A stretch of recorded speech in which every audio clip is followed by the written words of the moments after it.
Bihar public service commission के द्वारा शिक्षक भर्ती परीक्षा क्लास 11-12 का 26/8/2023 को हेल्ड करवाया गया था। इस वीडियो में हम लोग जनरल स्टडीज के जो क्वेश्चंस हैं उनको देखेंगे। हर एक क्वेश्चन पेपर जो है वो दो पार्ट में बटा हुआ है। पार्ट 1 जो है वो जनरल स्टडी का है और पार्ट 2 जो है कोर सब्जेक्ट है। जनरल स्टडी का जो क्वेश्चन है वो 40 होंगे, 40 मार्क्स के।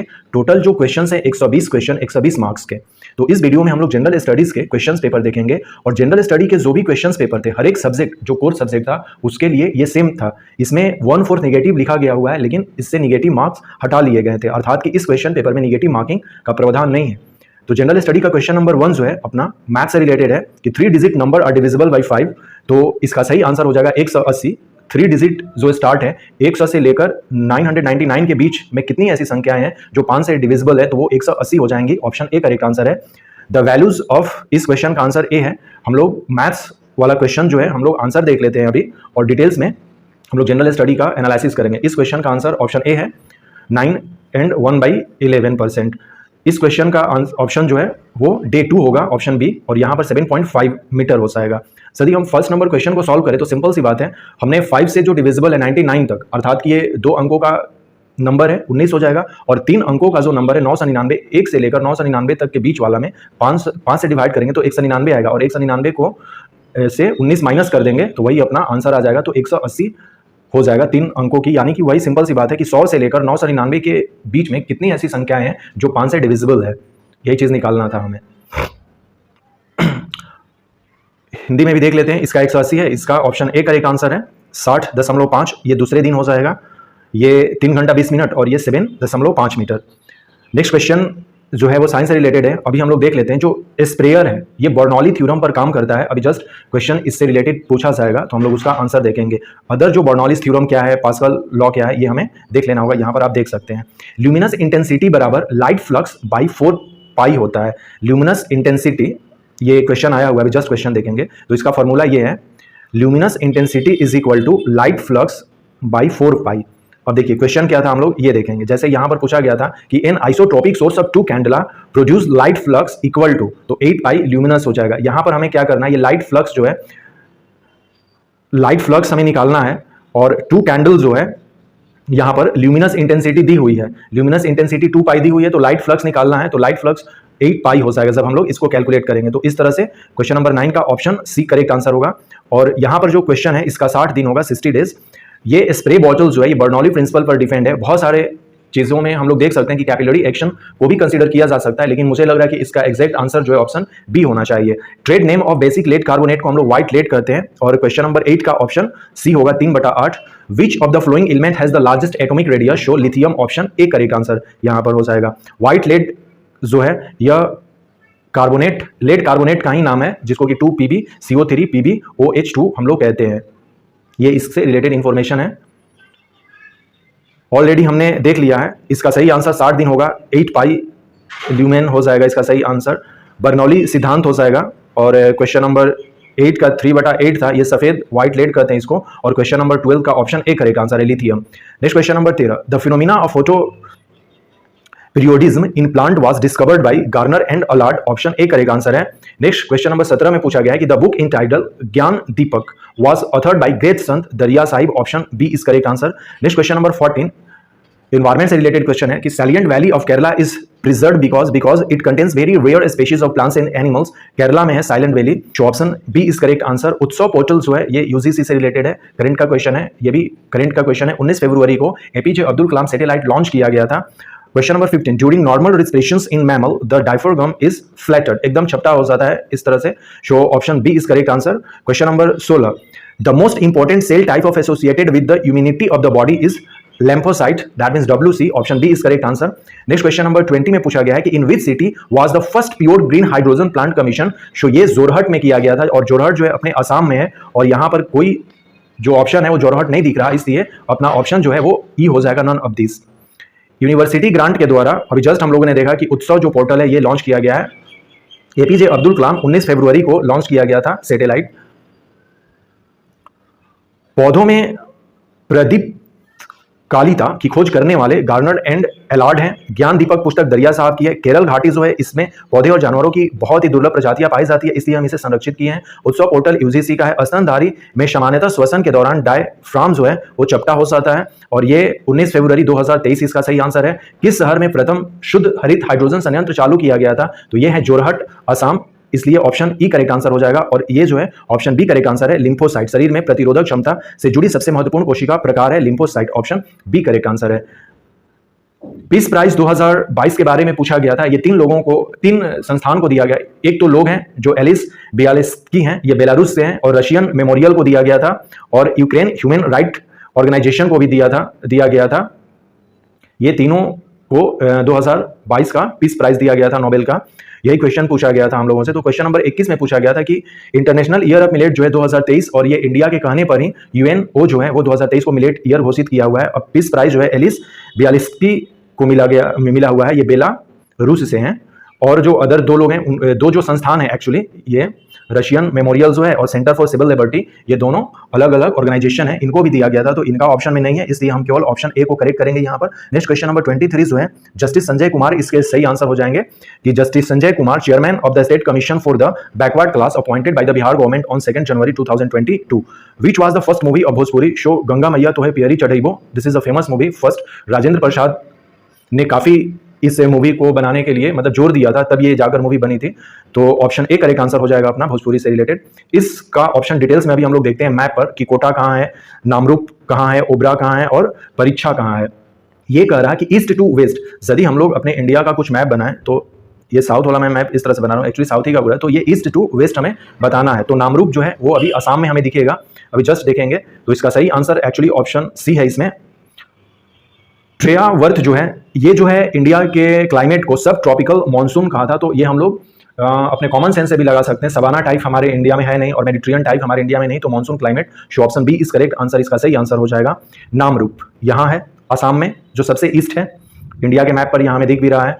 फिर जो परीक्षा है वो यहाँ है ललितपुर के आसपास जो है अपना उत्तर प्रदेश में, और एक और था ओबरा, ओबरा भी उत्तर प्रदेश में यहाँ है। तो सिंपल सी बात है, जब हम लोग ईस्ट से वेस्ट की तरफ जाएंगे, ये ईस्ट है ये वेस्ट है, तो सबसे पहले नामरूप, फिर ओबरा, फिर परीक्षा और फिर कोटा। तो इस तरह से जब हम लोग मैच करवाएंगे तो अपना ऑप्शन करेक्ट मिल जाएगा। गंगा मैया तो है प्यारी चढ़इबो 1963 में रिलीज हुई थी भोजपुरी फिल्म रहल, जेकर डायरेक्टर कुंदन कुमार और प्रोड्यूसर जे रहन विश्वनाथ प्रसाद साहब आदि रहले।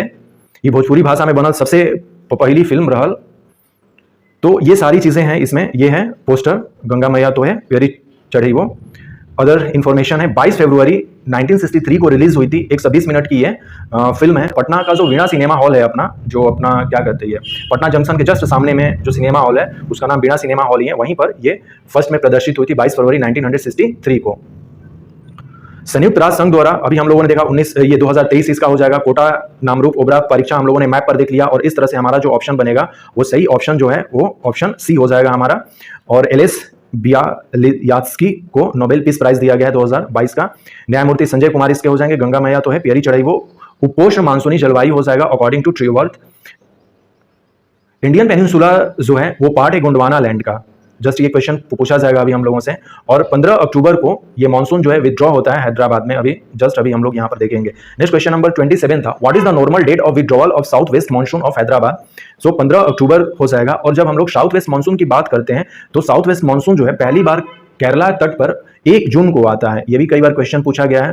केरला तट पर आता है और साउथ वेस्ट मानसून यहीं पर पैदा होता है, ओरिजिन होता है इंडिया के साउथ वेस्ट में, इसीलिए हम लोग इसे साउथ वेस्ट मानसून कहते हैं। लेकिन यहाँ पर पूछा गया है कि विथड्रॉल कब होता है और हैदराबाद में कब आता है, तो 15 अक्टूबर इसका सही आंसर हो जाएगा। Option B is correct answer. अभी जस्ट हम लोगों ने देखा कि south peninsular upland is a part of Gondwana land. Option A correct answer है। Which of the following state has the maximum urbanisation, ये परसेंटेज वाइज पूछा गया है। तो गोवा जो है 60+% जो है, गोवा की जो पॉपुलेशन है वो अर्बन इलाके में रहती है। और यदि हम लोग अपने बिहार की बात करें तो हमारा बिहार जो है सेकेंड लिस्ट अर्बनाइज्ड स्टेट है। और 2011 जनगणना के अनुसार हम लोग देखें अपने बिहार की जो अर्बनाइजेशन परसेंटेज थी वो थी 11.3%, और 10% जो है सबसे लिस्ट हिमाचल प्रदेश का है। तो ये डेटा हमें देख लेना होगा। तो इस क्वेश्चन का answer option A correct answer है।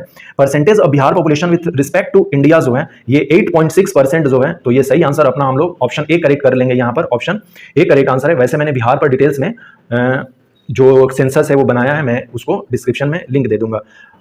मालनाद जो है यह कर्नाटका प्लेटू से एसोसिएटेड है, इसलिए ऑप्शन सी करेक्ट आंसर हो जाएगा इस क्वेश्चन का answer. Question number 29 option C correct answer है। Question number 32 not correctly matched respect of south Ganga region in Bihar. ये चीज हम लोग मैप पर भी देख सकते हैं, अभी जस्ट हम लोग मैप देखते हैं तो इसका सही आंसर हो जाएगा।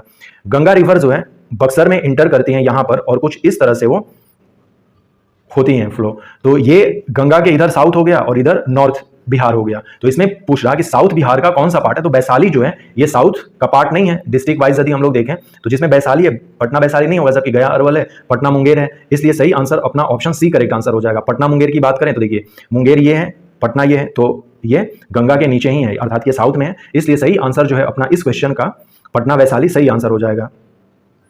कर्नाटका प्लेटू ऑलरेडी हम लोगों ने देख लिया कि इसे मालनद रीजन कहते हैं। ये सारे इंफॉर्मेशंस हैं, हम लोग देख सकते हैं इसमें। हैदराबाद में 15 अक्टूबर इसका सही आंसर है। गोंडवाना लैंड इसका सही आंसर हो जाएगा कि दक्षिण प्रायद्वीपीय उच्च भूमि जो है गोंडवाना लैंड का भाग है, तो ऑप्शन ए करेक्ट आंसर है। निम्नलिखित में से किस राज्य में नगरीकरण सर्वाधिक है, ये परसेंटेज वाइज पूछा गया है, तो गोवा हो जाएगा। और भारत की कुल जनसंख्या के सापेक्ष बिहार की जनसंख्या का प्रतिशत क्या होगा, तो 8.58 इसका सही परसेंट सही हो जाएगा। इसमें से हम लोग ऑप्शन ई नहीं लगाएंगे, मेरे ख्याल से ऑप्शन ए ही सही देना चाहिए था, क्योंकि अभी जो 2011 जनसंख्या के अकॉर्डिंग, सेंसस के अकॉर्डिंग हमारे बिहार की जो जनसंख्या थी वो 10,40,99,452 है। ओके, और इंडिया की जो पॉपुलेशन थी वो पॉपुलेशन थी 121 प्लस करोड़। तो इस हिसाब से हम लोग 8.6% निकालते हैं। ये सही आंसर पटना वैशाली हो जाएगा, और ये कर्नाटका के पठार को हम लोग मालनाड क्षेत्र कहते हैं। विनायक दामोदर सावरकर जो है अभिनव भारत सोसाइटी इन लंदन की स्थापना करते हैं। ये पहले मित्र मेला के नाम से नासिक में स्टार्ट किया गया था 1899 में, और 1904 में इसी का नाम जो है मित्र मेला का ही नाम अभिनव भारत रख दिया गया था। और फिर ये बहुत सारे काम किए, लेकिन यहाँ पर हमें ध्यान में दे देना होगा कि 1906 में जब विनायक सावरकर कानून का अध्ययन करने लंदन चले जाते हैं, तब वहाँ पर इसी चीज़ को, चूंकि ये तो पहले पुणे में इन लोगों ने स्थापना किया था, और फिर जब ये लंदन से आते हैं तो इसी को आगे बढ़ाते हुए वहाँ पर भी इस चीज़ को आगे बढ़ाते हैं अभिनव भारत समिति की, लंदन में भी। तो यही क्वेश्चन पूछा जाएगा कि अभिनव भारत गया मुंडा पर क्वेश्चन पूछा गया था, अभी जस्ट हम लोग देखेंगे। गया मुंडा जो थे वो बिरसा मुंडा के सेनापति थे। प्रोफेट ऑफ न्यू इंडिया या जो फादर ऑफ न्यू इंडिया है वो राजा राम मोहन रॉय को कहा जाता है। Commander in chief of Birsa Munda Gaya Munda इसका सही आंसर हो जाएंगे। आनंद मठ जो बंकिम चंद्र चटर्जी के द्वारा लिखा गया है उसमें सन्यासी विद्रोह के बारे में कहा गया है। सन्यासी विद्रोह 1770-80 के बीच में चला था, और इसी आनंद मठ किताब में वंदे मातरम जो गीत है वो भी लिखा गया है। अभिनव भारत जो है वो लंदन में किसने फाउंड किया था, तो विनायक दामोदर सावरकर हो जाएंगे। Where was the Ghadar party established, तो 1913 में लाला हरदयाल, सोहन सिंह भकना, ये और अदर जो लोग थे उन और सब मिलकर यूनाइटेड स्टेट ऑफ अमेरिका में गदर पार्टी की स्थापना करते हैं। और यदि स्थान की हम लोग बात करें तो स्थान था सैन फ्रांसिस्को। तो सैन फ्रांसिस्को में 1913 में यूनाइटेड स्टेट ऑफ अमेरिका में गदर पार्टी की स्थापना होती है। क्वेश्चन नंबर 37 जो है इसमें पूछा गया था कि commander in chief of Birsa Munda, तो गया मुंडा को बिरसा मुंडा ने अपना कमांडर बनाया था। हम लोग जानते हैं कि 1899 और 1900 के बीच में बिरसा मुंडा के द्वारा आंदोलन किया गया था, जिसे उलू गुलान भी कहते हैं। उलू गुलान का मतलब है ग्रेट टर्मोइल, अर्थात की महान क्रांति। Who formed the Bihar socialist party, actually Bihar socialist party की स्थापना 1931 में होती है। यह फुलेन प्रसाद वर्मा और जयप्रकाश नारायण जी के द्वारा होती है। ऑप्शन बी करेक्ट आंसर हो जाएगा। Bihar provincial Congress committee formed with the headquarter at Patna, 1908 में हुआ था यह। और ये प्रीवियस ईयर में भी क्वेश्चन पूछा गया है कि अनुशीलन समिति इन पटना जो है वो सचिंद्र नाथ सन्याल के द्वारा किया गया था। ऑप्शन सी करेक्ट आंसर है। फुलन प्रसाद वर्मा के द्वारा 1931 में बिहार सोशलिस्ट पार्टी की स्थापना की जाती है। अदर जो लीडर्स थे इसके ये लोग भी थे, और साथ ही साथ हम लोग उसमें जयप्रकाश नारायण जी को भी जोड़ सकते हैं। तो ये सारा इंफॉर्मेशन यहाँ पर रिलेटेड है। बिहार प्रोविंशियल कांग्रेस कमेटी की हम लोग बात करें, जिसकी जो मीटिंग है पटना में 1908 में हुई थी। It meeting held in Sonpur, actually ये एग्जैक्ट यदि प्लेस पूछा जाए तो वो सोनपुर में हुई थी, और सोनपुर जो है वो सारण जिला में स्थित है। तो ये चीज़ हमें जानना होगा, लेकिन क्वेश्चन में ही लिखा हुआ था पटना, तो हम लोग पटना को कंसीडर कर लेंगे। ये लोग उससे रिलेटेड थे, जिसमें कि Mazharul Haque, Hasan Imam, Sachchidananda Sinha, Deep Narayan Singh, Sarfaraz Hussain were the founding leader of the movement in province.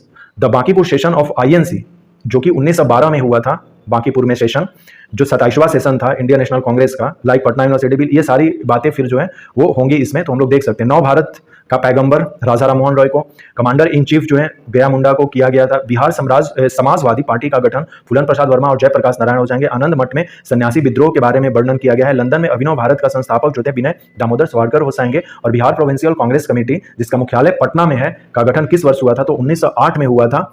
और 1908 चूंकि देखिए इसका मुख्यालय कह रहा है कि पटना में है, लेकिन इसकी जो पहली मीटिंग थी 1908 में वो सोनपुर में हुई थी। 1913 में पटना में अनुशीलन समिति की शाखा की स्थापना किसने की, सचिंद्रनाथ सन्याल। और गद्दर पार्टी की स्थापना संयुक्त राष्ट्र अमेरिका सैन फ्रांसिस्को में हुई थी 1913 में। तो ये अपने टोटल 40 क्वेश्चन रहे जो कि जनरल स्टडीज के थे।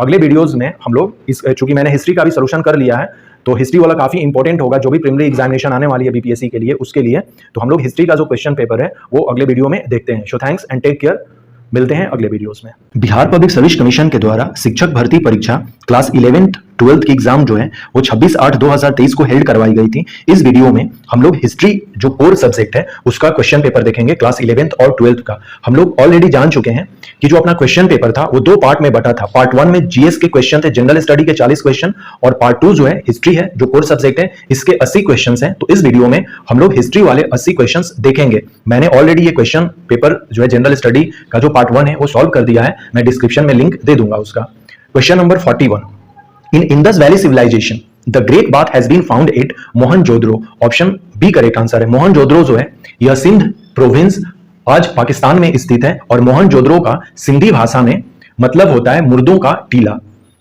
Which is the earliest of the Vedas. चूंकि 4 वेद हैं, लेकिन यहां पर 4 वेद में ऋग वेद का नाम नहीं दिया गया है जो कि सबसे अर्लीस्ट है, इसलिए हम इस क्वेश्चन का आंसर जो है नन ऑफ द एबव लगाएंगे, इसमें से कोई नहीं हम लोग चूज करेंगे। So correct answer is option E. Who was the most important among Rig Vedic gods? Indra. Option B is correct answer.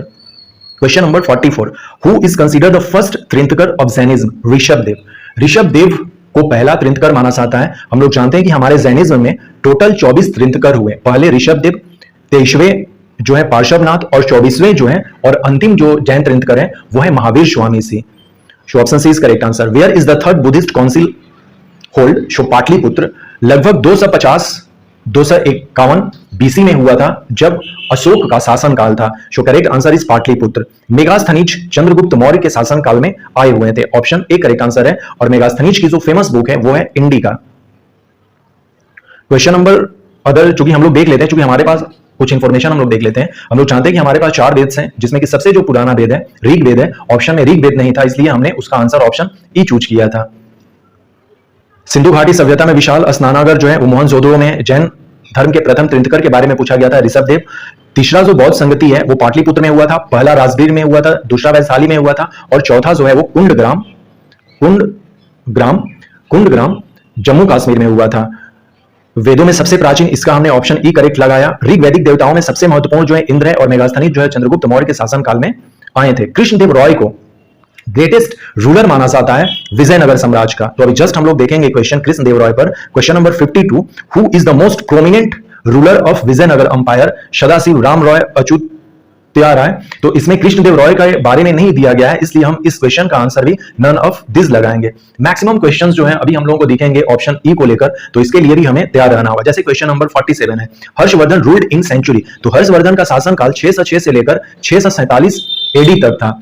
ये हुआ तो 606 का मतलब है 7वीं शताब्दी, अर्थात कि 7th सेंचुरी। 7th सेंचुरी का मतलब होता है ये टाइम पीरियड जो है 7th सेंचुरी का मतलब हुआ 600 से लेकर 699 तक का। तो हम लोग देख रहे हैं कि हर्षवर्धन का शासनकाल 606 से स्टार्ट होता है, तो वो यहीं पर है ना। 600 से लेकर 699 का जो समय है ये 7वीं शताब्दी कहलाएगा, 100 सालों का। तो इसलिए इसका भी आंसर नन ऑफ दिस हो जाएगा, हर्षवर्धन का शासनकाल। The most striking feature of the Cholas period was, काफी फेमस क्वेश्चन है, local self government. Option C correct answer. In which year did the second battle of Tarain take place between Mohammad Ghori and Prithviraj Chauhan, जिसमें कि पृथ्वीराज चौहान की हार हुई थी और मोहम्मद गौरी जीत गए थे। शो 1192। और फर्स्ट जो बैटल है ट्राइन का वो 1191 में हुआ था, जिसमें कि पृथ्वीराज जीते थे और मोहम्मद गौरी हारे थे। Who became the Sultan of Delhi after death of Iltutmish? Correct answer is Ruknuddin Firoz. Option B is correct answer. Next question number 51. Delhi to Daulatabad city Mohammad बिन तुगलक ने ट्रांसफर किया था। Who is the most prominent ruler? Vijayanagar. Already हमने देख लिया कि why we choose option E because Krishnadevaraya was a greatest ruler of Vijayanagar साम्राज्य। विजयनगर साम्राज्य की स्थापना 1336 में हरिहर और बुक्का के द्वारा की जाती है।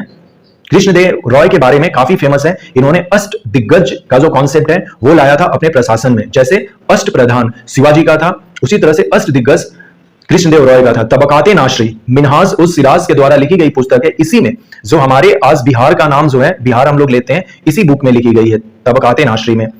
Who among the following is not a Chishti order. सूफी जो है वो ख्वाजा बाकी बिलाह जो है वो चिश्ती संत नहीं है, जबकि निजामुद्दीन औलिया शेख नशीर उद्दीन चिराग, जिसको चिराग दहलवी भी कहा जाता है, ये दोनों सूफी ऑर्डर से हैं, सूफी सिलसिला से हैं, जबकि ख्वाजा बाकी बिलाल नहीं है। ख्वाजा बाकी बिलाल का जन्म और मृत्यु यहां पर दिया हुआ है। इनका जन्म काबुल से है ये, और इनके बारे में अदर इंफॉर्मेशन ये सारी चीजें हैं हम लोग देख सकते हैं। ये नक्शबंदी जो सिलसिला था उससे रिलेटेड है। इल्तुतमिश की मृत्यु जो है वो 30 अप्रैल 1236 में होती है, और इसके मृत्यु के बाद से 36 से लेकर 65 तक लगभग 30 वर्षों तक जो गुलाम वंश था वो संघर्ष का समय था। और लेकिन इल्तुतमिश जो अपनी मृत्यु से पहले अपनी पुत्री रजिया को सुल्तान बनाना चाहता था, परंतु उसकी मृत्यु के अगले ही दिन, इल्तुतमिश की मृत्यु होती है उसके अगले ही दिन उसके पुत्र जिसका नाम रुकनुद्दीन फिरोज शाह था उसको गद्दी पर बिठा दिया जाता है। रुकनुद्दीन फिरोज शाह के शासनकाल में उसकी मां शाह तुर्कान, कई बार ये क्वेश्चन पूछा गया है, इल्तुतमिश की पत्नी का क्या नाम था? शाह तुर्कान, जो एक तुर्क दासी थी का नियंत्रण था। फिरोज की मां एक क्रूर और अत्याचारी संरक्षिका थी। शाह तुर्कान ने इल्तुतमिश के परिवार के अन्य व्यक्तियों का दमन प्रारंभ करवा दिया, जिससे असंतोष फैल गया और विद्रोह हो गया। तो इसके बाद फिरोज के बाद रुकनुद्दीन फिरोज शाह के बाद रजिया सुल्तान बनती है शासिका। तो ये चीज हमें देखना था। ये जो अपना क्वेश्चन था ना यहाँ पर कि इल्तुतमिश की मृत्यु के बाद दिल्ली का सुल्तान कौन बना, तो रजिया नहीं रुकनुद्दीन फिरोज होगा। So correct answer is option B. Already हम लोगों ने देख लिया कि हर्षवर्धन का शासनकाल 7वीं शताब्दी होगा, इसलिए हम लोग उपयुक्त में से कोई नहीं लगाएंगे। मोहम्मद बिन तुगलक विजयनगर साम्राज्य का सबसे शक्तिशाली जो शासक थे वो कृष्णदेव रॉय थे, इसलिए ऑप्शन ई को हमने चूज कर लिया। चोल काल की सबसे प्रमुख विशेषता थी वहां की स्थानीय शव शासन। तबकाते नाशरी जो है ये मिनहाज उस सिराज ने लिखी है। तराइन का द्वितीय युद्ध 1192 में होता है। इनमें से कौन चिश्ती सूफी से नहीं है, तो ख्वाजा बकी बिल्लाह, ऑप्शन सी करेक्ट आंसर है। गीतावली जो है पुस्तक ये गोस्वामी तुलसीदास जी के द्वारा लिखी गई है। नेक्स्ट क्वेश्चन यहां पर पूछा गया है कि which one of following is not written by Tulsidas. शाहिद लहरी ये भी तुलसीदास जी के द्वारा लिखी जाती है। विनय पत्रिका भी तुलसीदास जी के द्वारा लिखी जाती है और गीतावली भी तुलसीदास जी के द्वारा लिखी जाती है। इसलिए इस क्वेश्चन का आंसर अपना ऑप्शन ई हो जाएगा। तीनों के तीनों जो है तुलसीदास जी द्वारा लिखी गई है, सबकी पूछा गया है नॉट रिटेन बाय तुलसीदास, जो option E is correct answer. Language did Babur read his memory, जो तुजुके बाबरी ये बाबरनामा भी जिसको कहते हैं, टर्किश में लिखा गया है। So option C is correct answer, Turkish इसका सही आंसर होगा। 2.5 दिन का झोपड़ा जो है ये कुतुबुद्दीन ऐबक के द्वारा बनाया जाता है। 2.5 दिन का झोपड़ा जो कि अजमेर में है।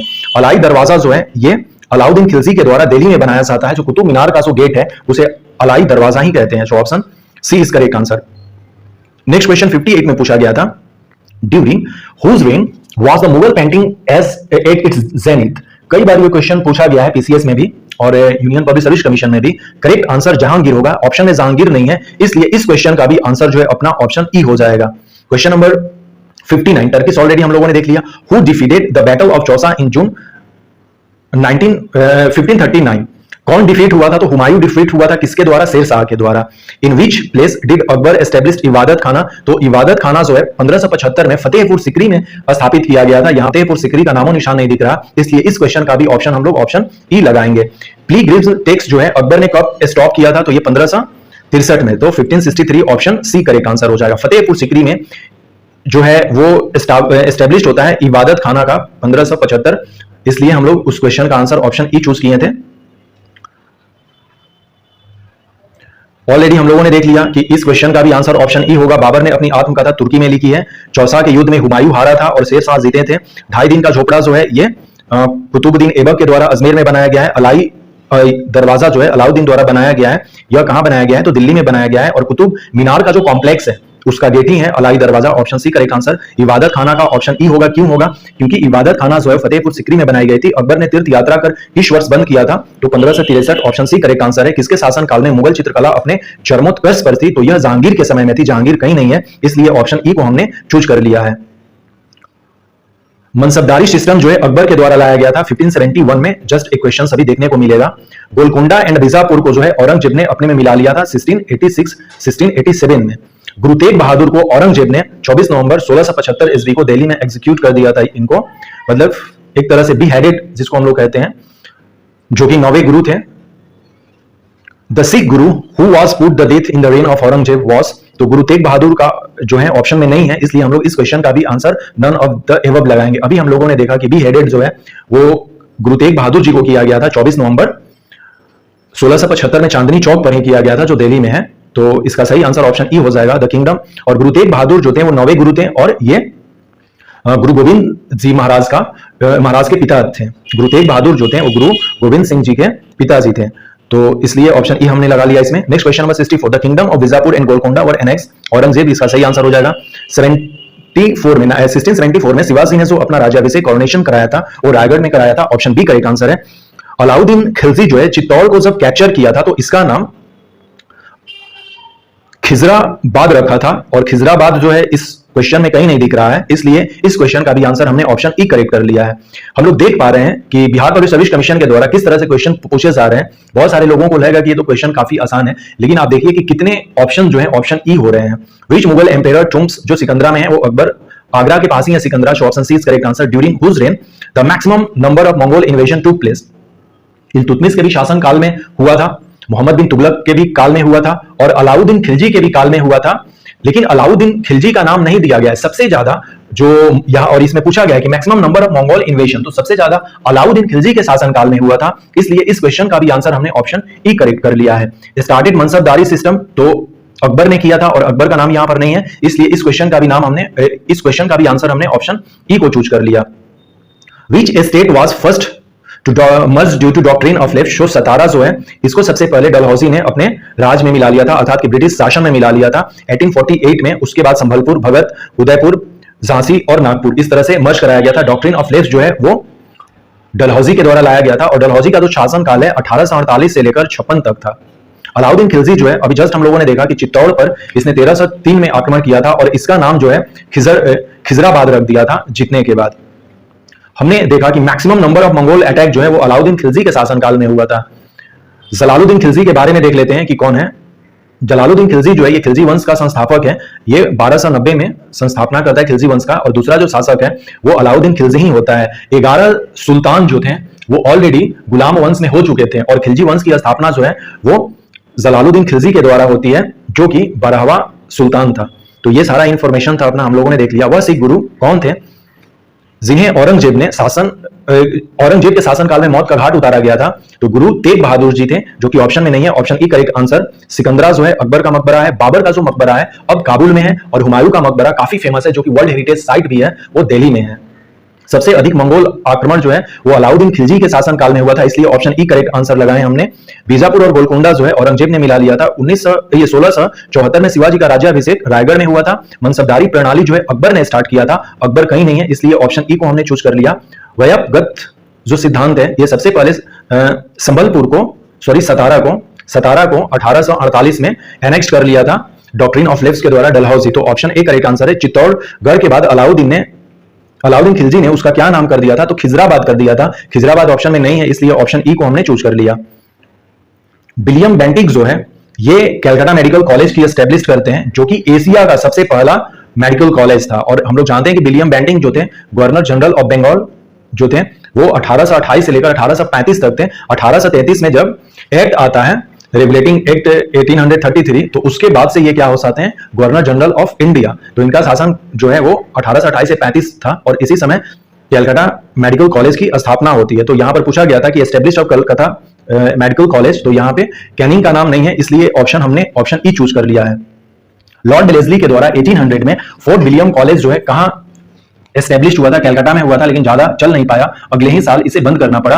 रेगुलेटिंग एक्ट जो है 1773 में पास हुआ था पहला, और 3 रेगुलेटिंग एक्ट पास हुए थे। एक जो पहला था 1773 में, फिर 20 साल बाद 1813 में, और फिर 1833 में 20 साल बाद फिर से।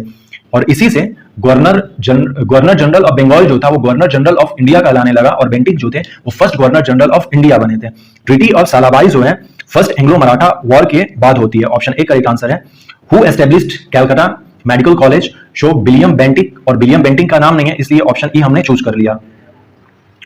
Which act revoked the restrictions imposed on the activities of the Christian missionary? तो ये रेगुलेटिंग एक्ट 1813 किया था, 1813 कहीं नहीं है, जबकि यहां पे लिखा गया हुआ है कि रेगुलेटिंग एक्ट लिखा गया हुआ है, लेकिन रेगुलेटिंग एक्ट कौन सा रेगुलेटिंग एक्ट?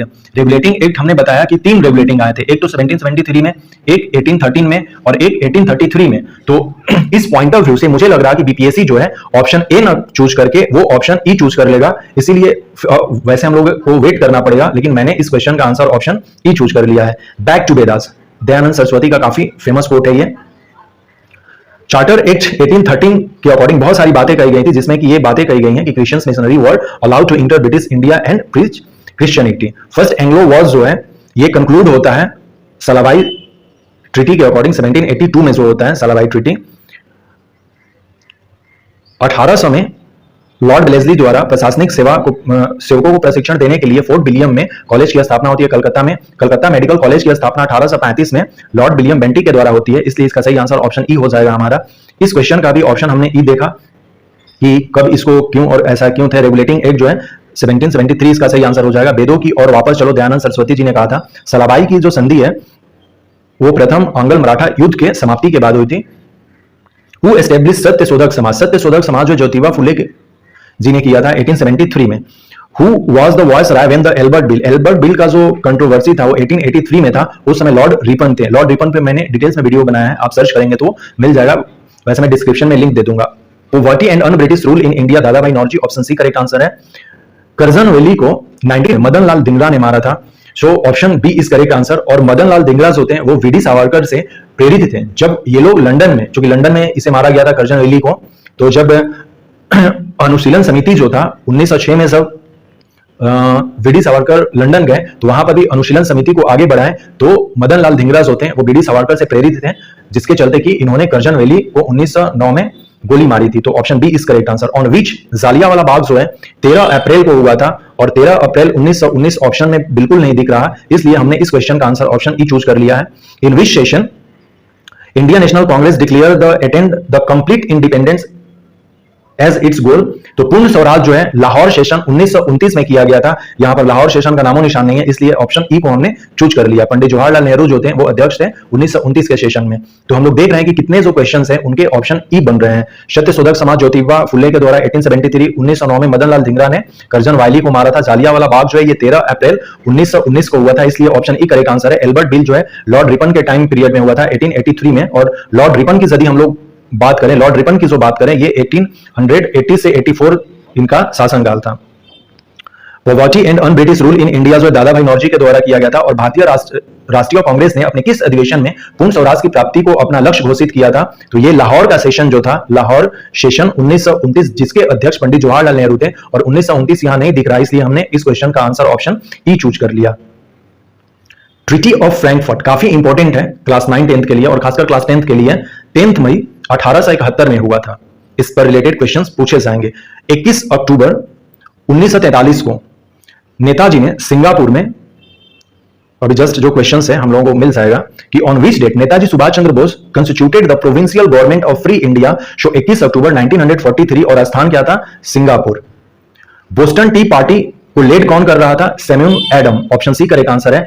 यही क्वेश्चन पूछा गया था कि unification of Germany was completed by treaty of Frankfurt. Treaty of Frankfurt जो है वो 10 में 1871 को हुई थी, काफी फेमस है। So option C correct answer है। जब हमारा इंडिया आजाद हुआ उस समय ब्रिटेन का प्राइम मिनिस्टर जो था वो क्लेमेंट एटली था, option B is correct answer. Who called the apostle reformation, तो मार्टिन लूथर इसका सही आंसर हो जाएगा मेरे ख्याल से। Who represented France in the Peace Conference of Paris 1919? So Clemenceau जो है इसका सही आंसर है, ऑप्शन सी करेक्ट आंसर है।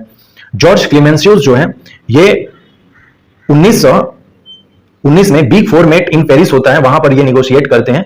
सो इस क्वेश्चन का आंसर अपना हो जाएगा। और बोस्टन टी पार्टी का जो मेन व्यक्ति था वो था सैमुअल एडम, जिसे सन ऑफ लिबर्टी भी कहा जाता है, जो कि ऑलरेडी क्वेश्चन हमने देखा। ये Boston tea party Samuel Adam हो जाएगा।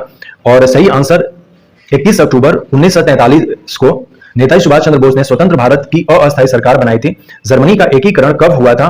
तो फ्रैंकफर्ट संधि के द्वारा ये 10 मई 1871 में हुई थी। भारत की स्वतंत्रता के समय ब्रिटेन का जो प्रधानमंत्री था वो क्लीमेंट एटली थे, ऑप्शन बी करेक्ट आंसर है। नेक्स्ट क्वेश्चन नंबर 88, पेरिस कि शांति सम्मेलन 1919 में फ्रांस का प्रतिनिधित्व किसने किया था? क्लेमेंसियो ने। ऑप्शन सी करेक्ट आंसर है। धर्म सुधार का अग्रदूत किसे कहा जाता है? Martin Luther. Option A correct answer हो जाएगा यहां पर। साइनो जापानीज वॉर जो है ये कंक्लूड होता है ट्रीटी ऑफ सिमोनोस्की जो कि 1894-95 में हुई थी। इस पर भी रिलेटेड एक क्वेश्चन होगा। एंशिएंट रोम में जो अपर क्लास या फिर जो प्रीस्ट लोग थे उसको पैट्रिशियंस कहा जाता था और जो लोअर क्लास थे उनको प्लीबियन कहा जाता था। इस पर भी एक क्वेश्चन अभी हम लोगों को दिखेगा। जैसे ये तो काफी फेमस है कि पर्ल हार्बर पर दिसंबर 1941 में जापान ने अटैक किया था और इसी के चलते अमेरिका जो है सेकेंड वर्ल्ड वॉर में पार्टिसिपेट कर दिया था। इस क्वेश्चन का आंसर मुझे लग रहा है कि इटली होना चाहिए। रिनासा वहीं से हुआ था। अभी जस्ट ये इंफॉर्मेशन हमने देखा कि ट्रीटी ऑफ सिमोनोस्की जो है हेल्ड आफ्टर विच वॉर, तो सिनो जापानीज वॉर जो है जो कि 1894-95 में हुई थी। ये जो क्वेश्चन है, in England the representation of people act 1918 granted voting right to women over what ages who met a property qualification, तो ये ओवर 30 साल की होनी चाहिए। यहां पर 30 साल नहीं है, इसलिए option E is correct answer हो जाएगा। The noble class of Rome was called patricians, अभी जस्ट हम लोगों ने देखा। और प्लेबियंसियंस जो है ये लोअर क्लास है। लोअर क्लास को रोम में प्लेबियंसियंस कहा जाता था। नेक्स्ट क्वेश्चन है कि it was the duty of white man to civilise the uncivilised nation, who said it? Rudyard Kipling. देखिए इतना हम लोग रुडयार्ड किपलिंग के बारे में कई अच्छे बुक्स पढ़ते हैं, कई इंफॉर्मेशन जानते हैं, लेकिन इस स्टेटमेंट से इस व्यक्ति की माइंडसेट पता चलती है कि अदर पीपल को, व्हाइट पीपल को छोड़कर, जो कि ग्रीस और एथेंस से स्टार्ट हुई थी कि जो व्हाइट पीपल हैं सुपीरियर होते हैं और अदर पीपल को ये लोग स्लेव समझते थे। तो रुडयार्ड किपलिंग जो है इस तरह के विचार रखते हैं। तो यही सारी चीजें हैं यहां पर रुडयार्ड किपलिंग के बारे में बहुत सारी इंफॉर्मेशन है। रिप्रेजेंटेशन ऑफ जो पीपल एक्ट है 1918 जो कि आया था, यहां पर विमेन की जो एज है वो 30 साल से ज्यादा होनी चाहिए इलेक्शन के, ये वोट के लिए। तो वही क्वेश्चन था। किस देश ने पर्ल हार्बर पर 1941 में अटैक किया? जापान। इसका सही आंसर हो जाएगा। पुनर्जागरण के बाद नागरिक समाज प्रारंभ हुआ, तो मुझे लग रहा है Italy. Option C correct answer हो जाएगा इसका। किस युद्ध के बाद सिमोनोस्की संधि हुई थी? तो चीन जापान जो युद्ध है 1849 और 95 के बीच में जब हुए थे। इंग्लैंड में 1918 के जन प्रतिनिधित्व अधिनियम द्वारा उस संपत्ति की योग्यताओं के होने पर कितनी आयु की स्त्रियों को मताधिकार प्रदान किया गया था? तो ये 30 वर्ष से ज्यादा की महिलाओं को, इसलिए ऑप्शन ई करेक्ट आंसर है। यह श्वेत मनुष्य का कर्तव्य है कि अशिक्षित देशों को शिक्षित बनाए, यह किसने कहा था? तो ये रुडयार्ड किपलिंग ने कहा था। So option C is correct answer. Rome में कुलीन वर्ग जाना जाता था, पैट्रिशियन, और फ्लेबिनियंस जो है यह लोअर क्लास को कहा जाता था। Question number 95, which Indian leader had great hand in the foundation of non-aligned movement? सो जवाहरलाल नेहरू। हड़प्पा में जो पीपल थे वो पीपल प्लांट को पूछते थे, ऑप्शन बी करेक्ट आंसर है। Buddhism was the reformer movement with in Hinduism, who said it? तो ये आनंद कुमारा स्वामी ने ये कहा था। और आनंद कुमारा स्वामी जो है काफी फेमस है। इन्होंने ही मौर्यन जो आर्ट है उसको दो कैटेगरी में डिवाइड किया था। मैंने मौर्यन आर्ट में इनका नाम भी लिया है। तो आनंद कुमारा स्वामी इसके सही आंसर होंगे, इसलिए ऑप्शन ई करेक्ट आंसर है इसमें। colonialism became possible through the effort, end of colonialism जो है वो यूनाइटेड नेशन ऑर्गेनाइजेशन की जब स्थापना होती है उसी के चलते होती है। Option B is correct answer. The earliest part of prehistoric period known as palaeolithic हम लोग उसे कहते हैं, और योग सूत्र के जो संस्थापक या उसको एट्रीब्यूट करने वाले जो है वो पतंजलि हैं। ऑप्शन सी करेक्ट आंसर है। जवाहरलाल नेहरू सही आंसर हो जाएंगे। पीपल के पेड़ को पूजा की जाती थी हड़प्पा सभ्यता में। बौद्ध धर्म हिंदू धर्म के अंदर एक सुधार आंदोलन था, ये आनंद कुमार स्वामी ने कहा था। ऑप्शन ई करेक्ट आंसर है। उपनिवेशवाद का अंत किसके प्रयत्नों से संभव हो सका? तो संयुक्त राष्ट्र संघ, ऑप्शन बी करेक्ट आंसर है। पूर्व ऐतिहासिक काल का प्रारंभिक जो भाग है उसे पूरा पाषाण हम लोग नाम से जानते हैं, और योग सूत्र के श्रेय जो है वो पतंजलि को जाता है।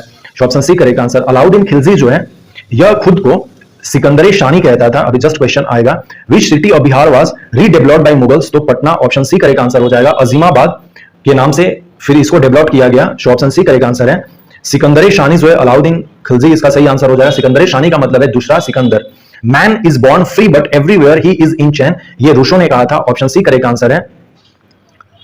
ईस्ट इंडिया कंपनी ने ये तीनों जो है रिवेन्यू सिस्टम जो है, मैंने डिटेल्स में वीडियो बनाया है, डिस्क्रिप्शन में लिंक दे दूंगा, इसलिए इस क्वेश्चन का ऑप्शन डी करेक्ट आंसर हो जाएगा। इस क्वेश्चन का आंसर हम लोगों को देखना होगा। क्वेश्चन नंबर 106 का भी हमें आंसर देखना होगा।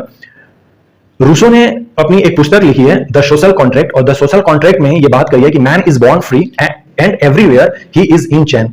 ये सोशल कॉन्ट्रैक्ट इनकी बुक है।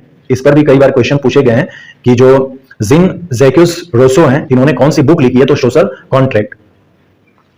जस्ट अभी हम लोगों ने देखा कि मुगलों के द्वारा बिहार के किस नगर को पुनर्विकसित किया गया? पटना। इसमें तीनों हो जाएंगे उपयुक्त में से, डी सही आंसर है। क्वेश्चन नंबर 105 और 6 का देखना होगा। सिकंदर शानी जो है अलाउद्दीन खिलजी अपने आप को जानता था, मनुष्य पैदा तो स्वतंत्र हुआ है लेकिन हर तरफ बेड़ियों में जकड़ा हुआ है, ये रूसो ने कहा था। Option C is correct answer. Question number 107, revolt of 1857 was the first war of the Indian independence, V D. Savarkar ji ने कहा था। महात्मा गांधी जो है ये बात करते हैं कि who said the real awakening of India took place after partition of Bengal. Partition of Bengal जो है 1905 में होता है, तो राजा राम मोहन रॉय तो थे ही नहीं। राजा राम मोहन रॉय की तो मृत्यु जो है 1833 में ही हो जाती है। तो इस तरह से हम लोग महात्मा गांधी को यहां पर चूज कर सकते थे। तो option C is correct answer. Be a strong and the fearless, Swami Vivekananda जो है वो इंडियन यूथ से कहते हैं। तो option C is correct answer. 26 जनवरी को हम लोग इंडिपेंडेंस डे हर एक साल मनाते हैं। यह किस सेशन में संभव हो सका था? तो लाहौर सेशन 1929, जिसके अध्यक्ष पंडित जवाहरलाल नेहरू थे। तो पहली बार हमने जो है पूर्ण स्वतंत्रता जो है 26 जनवरी 1930 को मनाई थी। सो इसलिए इस क्वेश्चन का answer option C correct answer है। Who organised counter petition of enlightened Hindus who were the supporters of the burning of wreaths of sati. तो राजा राम मोहन रॉय ने इस चीज को आगे बढ़ाया था, सती खत्म करने में इनका बहुत बड़ा हाथ था। Who organised violent underground movement to dislodge the British government, Jayaprakash Narayan. Quit India movement जो है 1942 और 44 के बीच में जब चली थी, उस समय आजाद दस्ता नाम से जयप्रकाश नारायण ने एक अंडरग्राउंड ऑर्गेनाइजेशन बनाया था नेपाल के तराई इलाके में। मैंने क्विट इंडिया मूवमेंट में जब आजाद दस्ता के बारे में बताया तो वहां पर इस सारी चीजों को डिस्कस हमने किया है। तो ऑप्शन ए करेक्ट आंसर हो जाएगा। ये तो लाला लाजपत राय हो जाएंगे कि safety valve theory to attack the moderate in the Congress. इस क्वेश्चन का भी आंसर मुझे एग्जैक्ट नहीं मिल पाया है, तो इसको हम लोग वेट करेंगे। 1857 की क्रांति भारतीय स्वतंत्रता का प्रथम युद्ध था, वी.डी. सावरकर जी ने कहा था। किसने कहा कि बंगाल विभाजन के बाद ही भारत में वास्तविक जागरूकता आई है? तो Mahatma Gandhi. Option C correct answer है इसके। शक्तिशाली और निडर बनो, स्वामी विवेकानंद ने आग्रह किया था। किस कांग्रेस अधिवेशन में यह निर्णय लिया गया कि प्रत्येक वर्ष 26 जनवरी को स्वतंत्रता दिवस मनाया जाएगा? तो लाहौर अधिवेशन 1929, जिसके अध्यक्ष पंडित जवाहरलाल नेहरू थे। ब्रिटिश सरकार को उखाड़ फेंकने के लिए किसने एक हिंसात्मक भूमिगत आंदोलन को संगठित किया? जयप्रकाश नारायण, जिसको कि इनकी जो ऑर्गेनाइजेशन थी उसको आजाद दस्ता कहते थे। 1942 की जो क्विट इंडिया मूवमेंट हुई थी उसमें इन्होंने पार्टिसिपेट किया था। किसने जागरूक हिंदुओं के विरुद्ध याचना का आयोजन किया जो सती के जलाने के पक्षधर में थे? तो Raja Ram Mohan Roy. Option A correct answer है। कांग्रेस संगठन में उदारवादियों पर आक्रमण करने के लिए सुरक्षित वॉल सिद्धांत का किसने प्रयोग किया था? तो ये लाला लाजपत राय, लाल बाल पाल, ये एक्सट्रीमिस्ट हैं, तो यही क्या करेंगे? Show option C is correct answer. 25 countries जो थी ये पार्टिसिपेट की थी पहली बार जब नन अलाइंड मूवमेंट जब पार्टिसिपेशन हो रहा था जून 5 से 12 1961 में हुआ था। तो अभी जस्ट क्वेश्चन अभी हम लोग देख लेंगे यहां पर।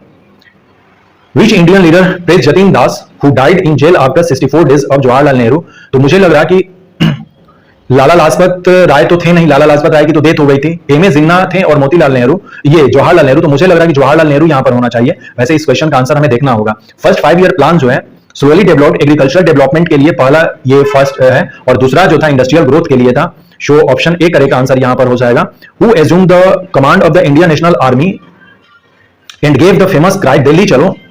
तो एक्चुअली सुभाष चंद्र बोस ने ये किया था, तो इसका भी आंसर हम लोगों को देखना पड़ेगा।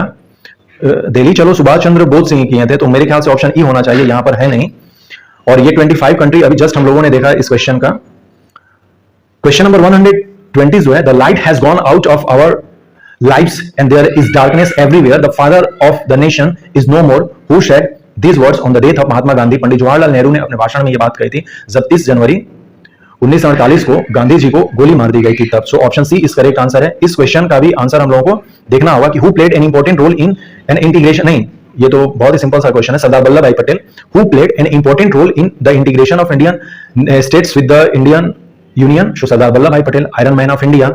ऑप्शन ए, जिस तरह से बिस्मार्क ने यूनिफिकेशन किया था जर्मनी का, अभी जस्ट हम लोगों ने देखा कि 10 में 1871 के फ्रैंकफर्ट संधि के द्वारा, उसी तरह से सरदार वल्लभ भाई पटेल ने इंडियन स्टेट्स को यूनाइट किया, यूनियन में किया। इस क्वेश्चन का आंसर मेरे ख्याल से जवाहरलाल नेहरू होना चाहिए। प्रथम पंचवर्षीय योजना जो कि 51 से 56 के बीच में चली थी, इसमें कृषि विकास को समर्पित थी। 1961 में बेलग्रेड में जो गुप्त निरपेक्ष आंदोलन का प्रथम सम्मेलन हुआ था, इसमें कितने देशों ने भाग लिया था? तो 25 देशों ने भाग लिया था। किसने आजाद हिंद फौज की कमान संभाली और इसे दिल्ली चलो की प्रसिद्ध घोषणा दी? तो मुझे लग रहा है कि सुभाष चंद्र बोस ने दिल्ली चलो की घोषणा की थी। वैसे रास बिहारी बोस, मोहन सिंह और जो शाहनवाज खां है, ये सब जो है वो आजाद हिंद फौज से रिलेटेड है। लेकिन इस क्वेश्चन का आंसर मैं अभी ऑप्शन ई चूज कर लूंगा। और क्वेश्चन नंबर 117 जो है इसमें पूछा गया है कि भारत संघ के साथ भारतीय राज्यों के एकीकरण में किसने महत्वपूर्ण भूमिका निभाई थी? तो सरदार वल्लभ भाई पटेल। क्वेश्चन नंबर 120 जो है, हमारे जीवन से एक प्रकाश चला गया है और चारों तरफ अंधेरा ही अंधेरा है, राष्ट्रपिता अब नहीं रहे, महात्मा गांधी की मृत्यु पर ये सब किसने कहे थे? तो जवाहरलाल नेहरू ने। ऑप्शन सी करेक्ट आंसर है। इस तरह से हम लोगों ने टोटल अपने क्वेश्चन जो है हिस्ट्री के 80 क्वेश्चन जो पार्ट 2 में थे उसका हम लोगों ने आंसर देख लिया।